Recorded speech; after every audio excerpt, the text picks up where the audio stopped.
Hey everybody, this is Jason from On the Play Games, OTPG for short. Definitely check out our channel and like and subscribe if you like any of the content. I pulled out to start with our legendaries that we got from case number 1. All the cards you see that are on the bottom half here, these are cards that are worth more than $10. All the ones in the above part there are less than $10. I just wanted to kind of show those off. You can get a chance to kind of flash that guy right there. He is really pretty, and he really probably is he is the most expensive card on the table. After him is the now there are 2 of them. Cad Banes are coming in like right around $20 right now. These are roughly about 12.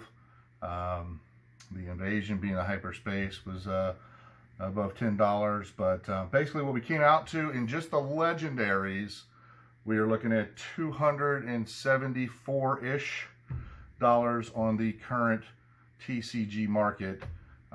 So kind of give you an idea there. Plus there is this giant stack of all of our rares and just the plain rares, and of course there's foils and hyperspaces in here and all that, but they're just the basic rares.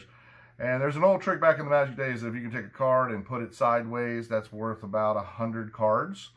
Kind of a quick and easy way of counting cards. And we're just shy of that, so probably about 80 rares, I guess, maybe 75, somewhere in that neighborhood. So we did get a pretty decent number of rares. 1, 2, 3, 4, 5, 6, 7, 8, 9, 10, 11, 12, 13, 14, 15, 16, 17, 18, 19, 20, 21, 22, 23, 24, 25.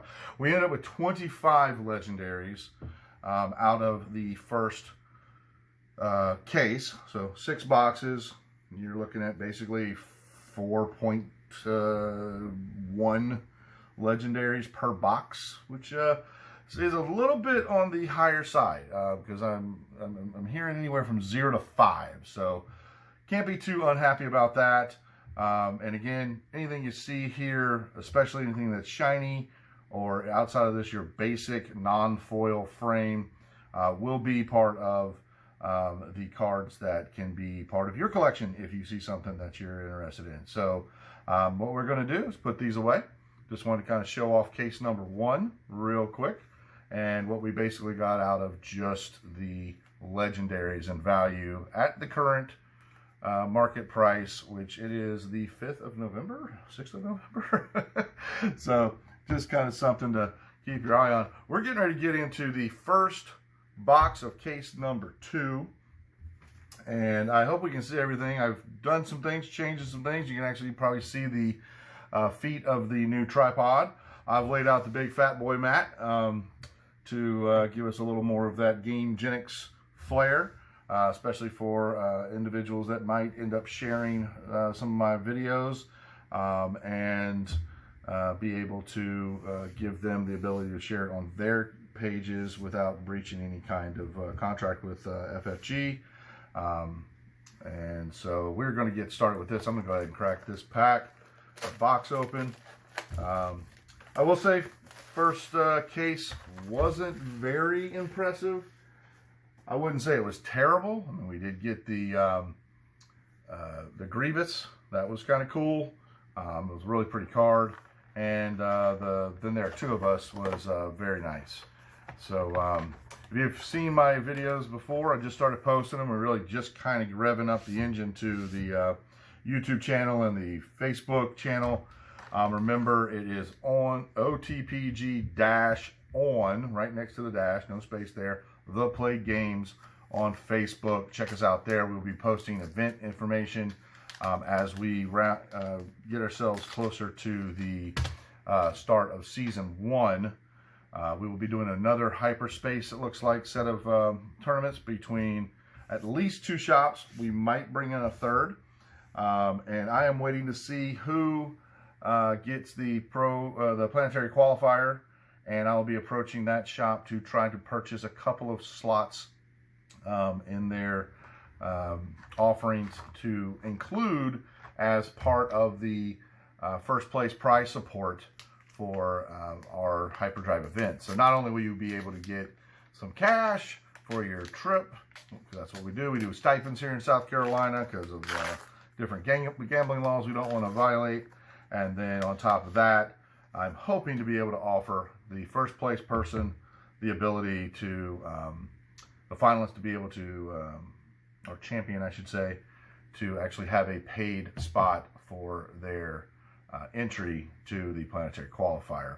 And in that regard, hopefully be able to promote that shop as well and drive a little bit of interest into the different shops. That's what this is all about. It's about getting cards out to the players in the local area, which for us is South Carolina, North Carolina, Georgia, and then the states that touch around that. The shops that we're hosting are Hyperdrive event for Season 0, leading up to the Season 0 Planetary Qualifier in Greenville at Borderland Games. By the way, shout out to them. They did a great job. I didn't like driving that far, but I tell you what, I would not be upset if they got the next Planetary Qualifier, depending on how many there's going to be. Maybe there might be multiple ones next time, or we'll be able to have 2 or 3 in the state, or in each state. That'd be great. But they did a great job. Big shout out to them for one of their first big large player events. I don't think it was the first time they ever had an event that size, and they did a great job. I wish I knew the judge's name. I'd definitely give him a shout out. The owner was fun to talk to. Again, didn't really get a whole lot of names because I was playing, but it was just a really good time. And so we're going to go ahead and look at some cards now. Plus, don't forget, Zenergy Gamers out of Goose Creek, definitely one of our host shops, and the Myrtle Beach Games out of Asakasi. Check those shops out. Hannon's going to be on his YouTube channel at 6 o'clock tomorrow. We'll be doing a case opening, I believe it is, and he will be giving away, I believe it's a case. It might just be a box. Don't hold me to that. He is completely up to changing anything I say to fit what the actual narrative is that he's pitching. He's also going to be giving away some other additional things like a bag of the regular, official FFG tokens that go along with this game, so you can keep your damage on your base right. And the other thing is it does have the official initiative token with the no word text on the one side. And we've talked about that in the past, where in the actual comprehensive rule guides, you're supposed to flip it over to the non-word side when you claim initiative. Just a little hidden little fact about the game. In past videos, I've shown that I like to put my leaders in one pile. I like to throw my bases in another. And then anything that is hyperspace goes in this pile. Doesn't matter if it's foil or not, as long as it doesn't have the rare legendary holographic on the bottom, it goes there. And then I put the rares in their own little spot right there. Just to cut. Now this one was interesting. This foil here was upside down as I opened this pack. I got to do a better job of making sure I stay underneath the camera, by the way. Kind of keeping my mapping here, as this is kind of a venture into some new stuff for myself, learning experience, and there's nothing better in life than to get a chance to learn and make every day a learning opportunity. So that's pack number 1. Our rare was a base. Again, I think they did us a huge disservice by putting these rare bases in the rare slot instead of just a base slot.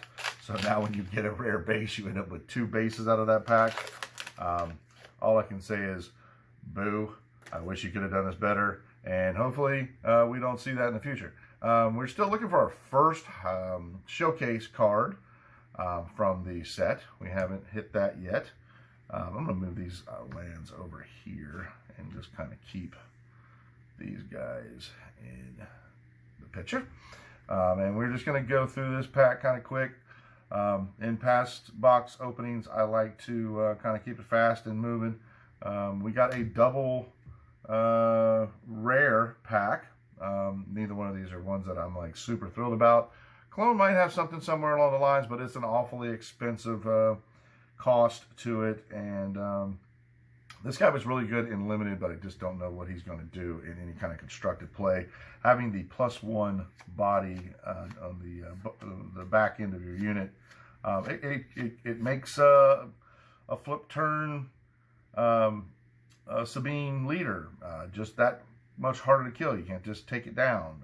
You gotta, figure something else out to get rid of her until you get rid of him. Which, by the way, he can be taken down with takedown. So that's something to think about with him. He might be away on turn 2 to protect your Sabine just enough to make Vigilance Dex sweat it just a little bit more. We're going to go into pack number 2 here. See what reveals to us. Still looking for a hyperspace or showcase, excuse me, leader. I personally am hoping to see either a Yoda or the new Flip Chancellor Darth Sidious leader. Would be really nice. Those are 2 leaders out of this set that I kind of want to play around with, and it'd just be cool to have the one flip leader that is in the Star Wars Unlimited universe. We got 5s in foil. Bottom of your deck, if you do draw a card, you play an event, you may put a clone unit from your discard pile on the bottom of your deck. So you're not even losing anything here. You're actually giving yourself a little bit of defense against mill decks. He is a 5/5 for 5. I mean, he does get run over by Poe Dameron. But then drawing a card is not a bad thing when all you're doing is moving a clone unit from your graveyard back into your deck. And he could be a nice little engine. You never know. Something to think about. And again, I've talked about this. It's an okay card. It does make units cost less. And it might go into a Grievous deck at some point. It is a lightsaber right there. Unfortunately, I believe, if I'm not mistaken, the Dark Saber is not a lightsaber. So that does kind of boo face when it comes to the idea of General Grievous decks.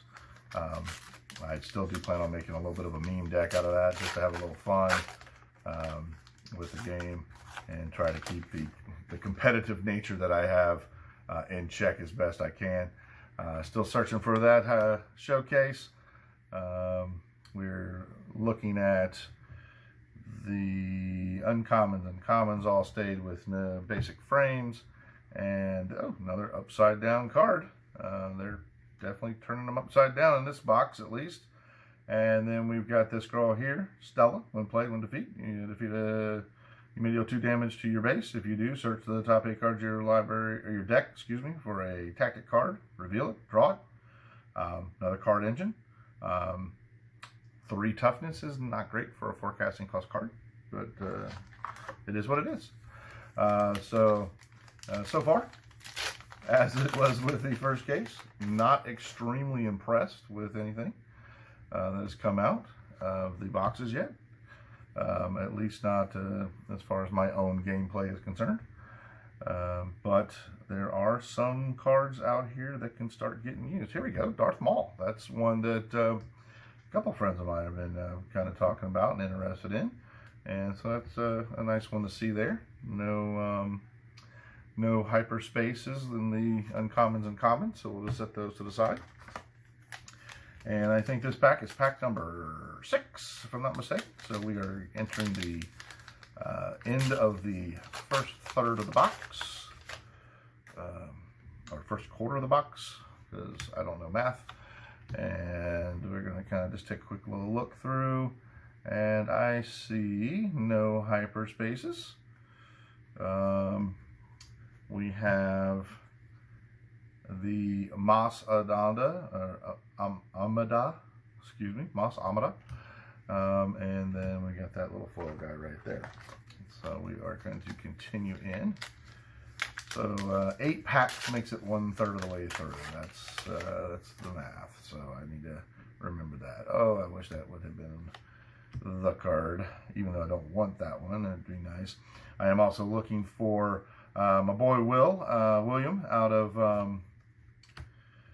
Myrtle Beach Games is highly interested in getting his hands on a hyperspace or showcase, excuse me, of the Obi-Wan. So if you are lucky enough to break an Obi-Wan and you want to do some trading with him or even sell it to him, Either way, he has lots of cards to trade, so he can complete out a set for you real easy. And look at there. We have a hyperspace. Now there are 2 of them. And we've talked about that card before. It is pretty close to just absurdly busted. So I'm sure the regular one was about 22. I'm figuring that one's probably going to be somewhere around 30, 35 in value. So that's not too shabby. That's the first card I've cracked so far out of this box that I am actually pleased to see. And as well, I guess that's wrong. Maul was another one that was very nice to see.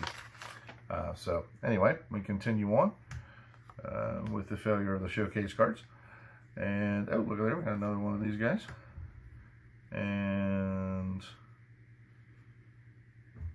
we are okay. I got to read this one here. I was looking at it before last night, and I couldn't see it in the dark. I lost my light. It says choose a ready non-leader unit controlled by each player. If you do, each player takes control of the chosen unit controlled by the player to their right.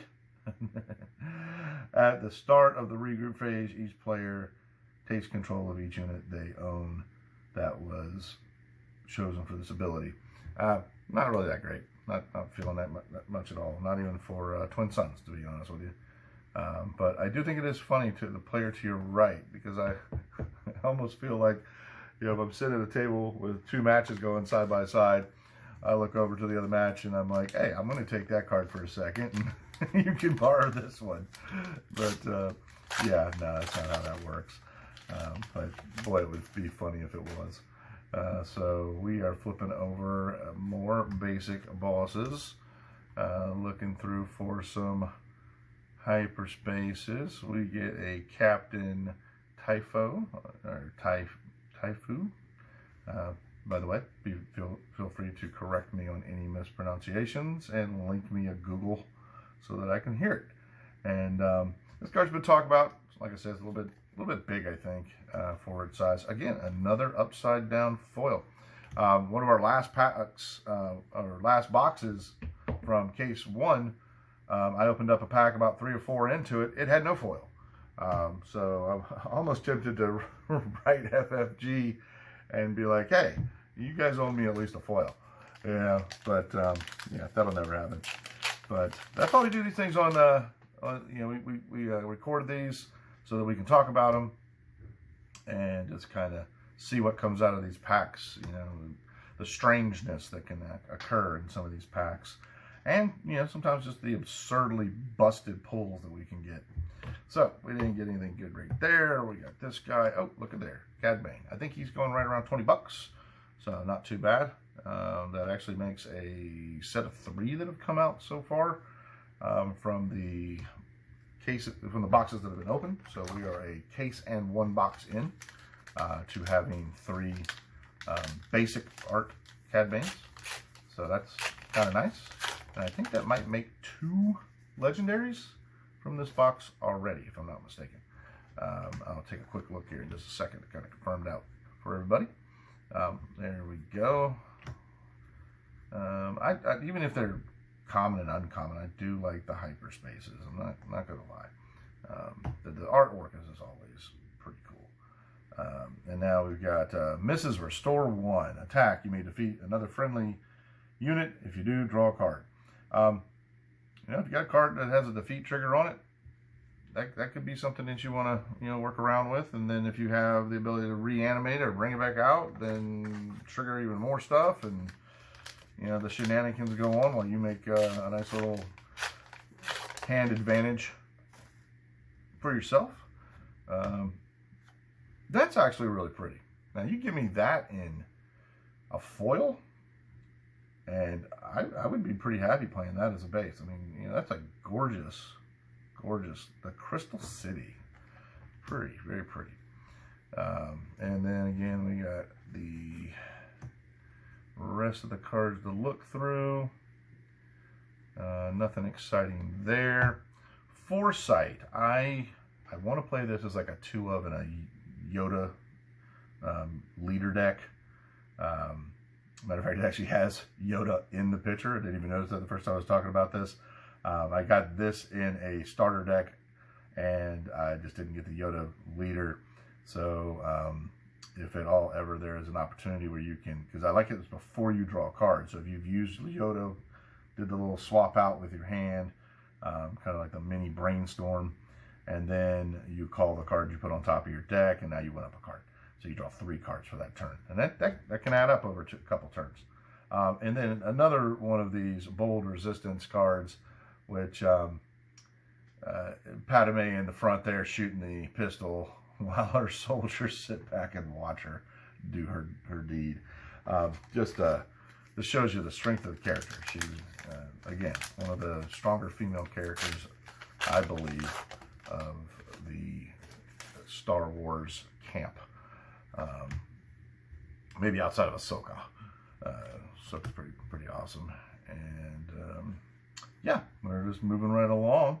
I like to keep these things quick and fast, and just, you know, by the way, just an absolutely beast of a card. If you're not playing this card with some of the little tricks that we have from our new leaders, reconsider. It's a 2-drop for 2/4. It survives almost anything head-to-head with it, and it kills Greedos and the Cloud Riders and all that good stuff that come out of Cunning, while also giving you the ability to kind of look through your cards. And don't forget, if you discard a card, there's several ways of bringing it back now, so it could be something to take a look at. And then we got another base in a rare slot. I could do without seeing another base, another rare base, for the rest of case number 2. There we go. That.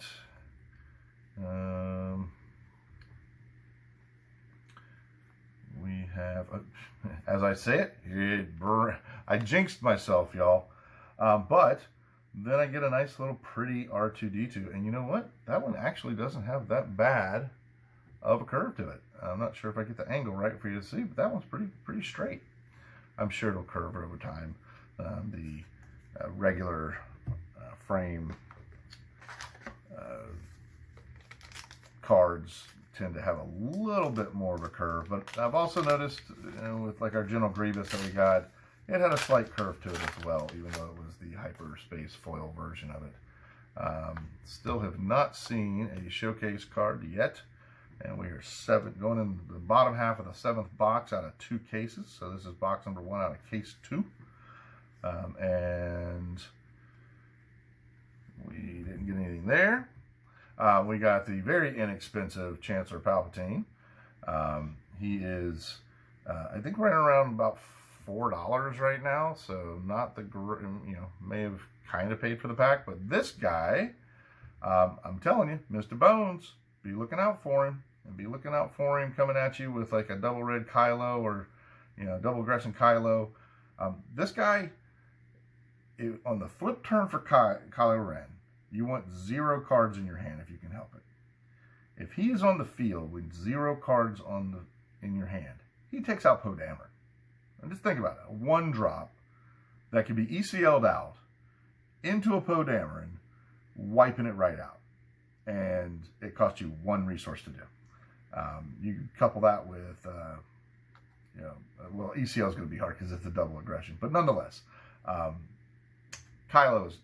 aggression Kylo is going to use that card, and I hope he actually adds just enough, because I know that Kylo kind of went with a cunning aggression version just so he could put out like multiple 3-1s on turn 1, and this guy kind of makes it to where you don't have to go to that cunning route to get the advantage of being able to drop out multiple 3-1s on turn 1 and come in for just massive amounts of damage. You can outrace Sabine with Kylo Ren very easily if you're doing it right. And play, heal 2 damage from another unit and deal that much damage to this unit. Okay, yep, there you go. Mace Windu's lightsaber. Can't complain about old Mace Windu's lightsaber. It gives you 2 cards. And so that way, if you draw multiples of them, it doesn't matter if it's legendary. It's still, you draw 2 cards and you just defeat one of them. So it's a 2-for-1 in your favor. And then this is really pretty art, you know. And it's not bad, to be honest with you. It might even be a card that makes it into a Kylo deck, just because when defeated, do 2 damage to a base, and this thing's only got a 1 booty, so pretty easy to kill him. And they don't want to let him just sit there and keep hitting the base for 4 points of damage as you discard cards to your Kylo Ren. So you can just kind of sucker him in. Again, I failed you, William. Could have got you the Obi-Wan. And I don't know if you've gotten it yet, but if you haven't, I really do hope that I am the fellow that's able to put it in your hands. In defense of Camino,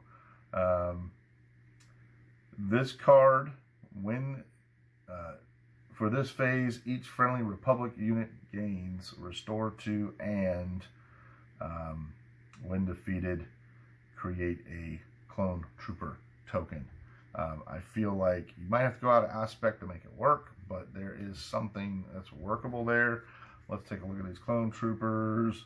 That is a Republic. It says Republic, and then it makes a Clone Trooper. So if you can figure out a way to play this card alongside our Chancellor Palpatine, which each token you create enters play ready. You basically just say, I win. And either one of those could be played off color and get you there. So imagine you put him down. He's got a sex back end on turn 4, or turn 3, okay? And then 2 turns later, if he's still sitting on the table and you cast this after your opponent has claimed initiative and you have any token, just 1 token, you just keep sending it in, keep sending it in, keep sending it in. Because it says for the phase, and it does say friendly Republic gains. It doesn't necessarily mean, and we'll have to check the comprehensive rules and make sure that what I'm saying is right, but that would mean to me, any token that comes in during that phase would have those aspects, or have that additional bonus here. All right, the Restore 2 and the When Defeat trigger, create a token. And then he just makes them ready, and you just keep on going into the base, and that pretty much would end any game almost immediately. So keep that in mind. That might be a card, like if you're playing a cunning deck that has Chancellor Palpatine in it, just throw 1 or 2 of those in there, play them off color, and if your opponent sees you playing that, he really has to be careful that Chancellor Palpatine is not on the board when they claim initiative, and that you're free to just continue playing.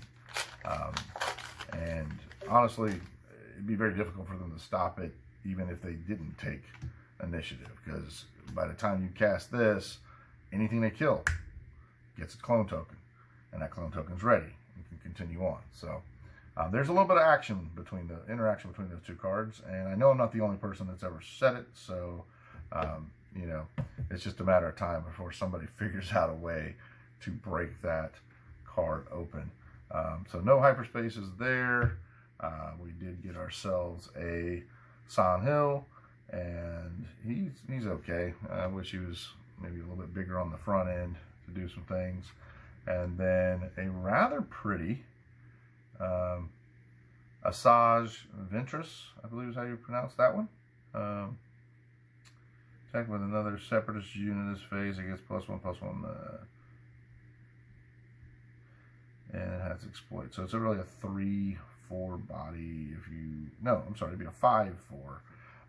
Just not that great. I feel like it's one of those cards that just an open fire says goodbye, and you've spent your resources, and you paid 1 more than they paid for the open fire, and yeah, it's not the greatest overall. But as we move on, we are looking for some more hyperspace, and we are finding ourselves looking at Nef's Nest. I have the hardest time pronouncing that card. It's not ECLable, so the when played while in attack can't really be comboed together. You may return an enemy non-leader unit with power less than this unit. There is a card that allows you to bring a 3 casting cost card. I can't remember the name of it, right off the top of my head, but it allows you to bring a card out of your discard pile, ready it, and so she would get the wind played and be ready to attack. So you really could bounce 2 units in one round of play, which could be just enough tempo to knock your opponent just far enough off to where you're able to step ahead of the game and take the win. Again, beautiful art. The full art one on this is absolutely gorgeous. Do they even make foil basic? Let me know in the comments if there are foil basic lands or bases, because I do not recall seeing one as of yet, and it's a little sad. Clear the field. Choose a non-leader unit that costs 3 or less. Return it to the enemy. Return it and each enemy non-leader with the same name as it. Great way to take care of clones and tokens and all that kind of jazz. And that's a pretty art. You got to really give it that. That is a very pretty hyperspace foil. And then of course, Hu Yang. He speaks for himself. He's basically a fleet lieutenant with a bigger booty and the ability to stick around a little bit longer, but unfortunately the unit doesn't get to attack right away, so it does give your opponent the ability to kind of knock that unit out of the way before it gets into the base. But it does have the Jedi and droid tags, so those are both very relevant and a big deal. Failure number 2 for you, William. We're working on getting all the non-showcase Obi-Wans that we possibly can while we look through these. And Finn, another card that I don't think is terrible. I think the double vigilance is the only problem to that card. If that card was single vigilance or vigilance heroism or something like that, it gives that little mini Boba Fett armor to another unit, and everybody knows every point of damage that you can either put on an enemy unit or save from your friendly units makes a huge difference in this game. Simply just because the damage doesn't fall off like in Magic the Gathering. Every at the end of turn, whatever damage is on your creatures gets reset. But in this game, your units, they keep the damage. Very pretty Mace. I do like Mace. He is a cool guy. And then we got hyperspace. Overwhelmed. Can't hate overwhelmed. When an enemy ground unit attacks your base, ready this unit. Now, the difference between when an enemy unit attacks this unit versus the phrasing of when an enemy unit attacks your base is like miles apart from each other. Having a card that says when this unit is attacked, it does this. Unless it has Sentinel, not the greatest text line to see on a card. But when it says attack your base, ready this unit, I mean, this almost has kind of a Mace Windu from the first set feel to it, you know, especially against like a Sabine situation. This could get you over the top. You could be killing their units, putting damage on their base. They try to attack back to your base. You ready it up, go at another unit. And if you have an initiative, you can kill 2 of their units while they only get to attack with 1 out of 3. So something to think about there with that card. It might find a way. It is really trying to fight in that 7-drop slot, but it does have a 7 power. So you never know.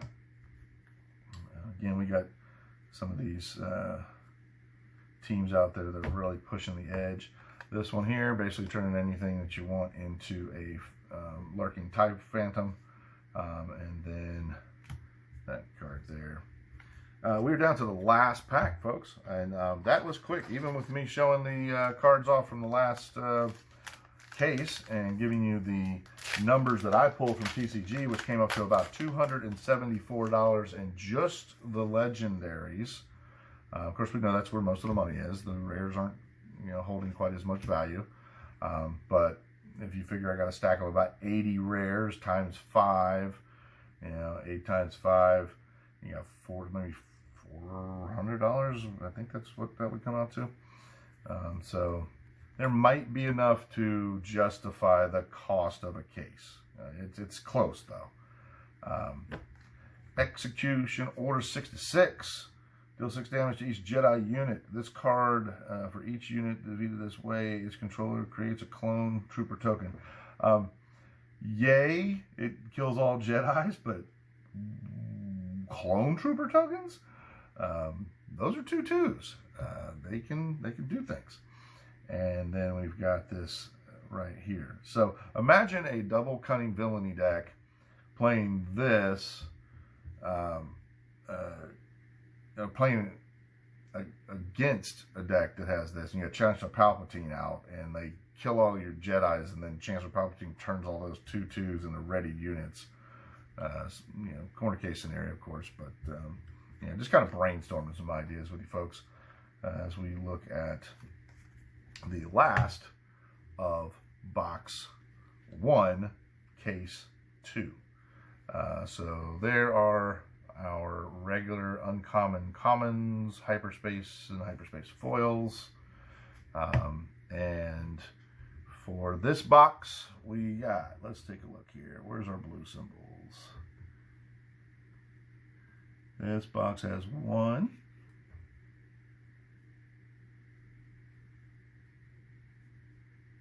2,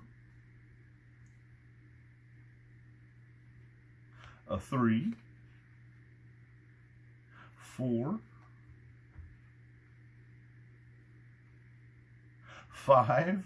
This box has 5 legendaries in it. So that was not a terrible box. 5 legendaries, you can't really complain about that too much. And there were some decent ones in there. They're cards that are definitely available to players. And I'm going to be, pulling some for my own personal play too as well. Definitely going to have some cards to play myself. Because I am a player before I am a collector, and I am a organizer of play more than I am a good player. Which I proved that at the Planetary Qualifier with an abysmal 3-4 record, I think is what I ended with. So it was pretty bad. But that ends the video. If you like what we're doing here, please like and subscribe. And we will be sharing this on our On the Play Games Facebook page. Remember, our YouTube is On the Play Games dash with the on right next to the dash, The Play Games. And I hope to see some of you join us. It is a brand new channel, so it needs all the likes and subscribes it can get. So if you know me personally, or if you have been in any of the events that we put together for the Hyperdrive event, or just a fan of the game, please like and subscribe. And that every little bit helps support the cause that we are trying to do, which is get the cards in people's hands and get some games played. So until next time, cheers, and may the force be with you.